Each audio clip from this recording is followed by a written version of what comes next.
It's unnecessary to tell a racing driver to wear seatbelts. They all do. It's essential. 19 years ago, I came to the Indianapolis Motor Speedway and was introduced to the wearing of seatbelts in racing cars. Since then, I've always worn them in cars, both on the road and on the track. Of course, we need them in racing because of accidents such as this. In one of the most spectacular accidents that I've ever seen in Indy, Tom Sneaver remarkably escaped with relatively light injuries from this crash. Then, in the first corner of the first lap at the Monaco Grand Prix, Derek Daly in his Tyrrell was fortunately strapped firmly into his car and walked away with no ill effects after leapfrogging a good part of the field. Stock car racing has produced some extraordinary escapes. Maynard Troy amazingly survived this one to tell the tale again. He was wearing his seatbelts.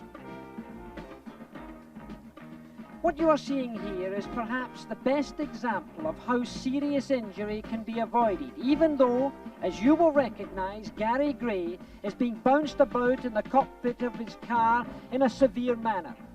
He was wearing a full harness belt system, but as this slow motion action shows, his body seems at times to be almost elastic. In the end, his crash helmet even came off.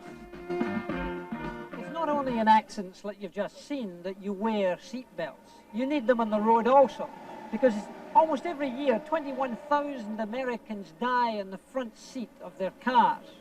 If you were to have compulsory wearing of seatbelts such as they have in 25 other countries around the world, you would save, just in front seat passengers alone, 7,000 lives a year.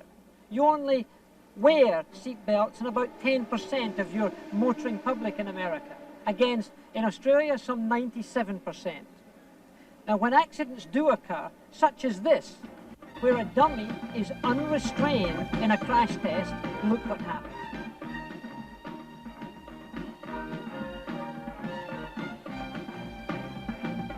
On the other hand, where the dummy is wearing the seatbelt, you can see it never reaches the windshield or the dashboard, and therefore gets saved from serious injury and perhaps death. So what is the message?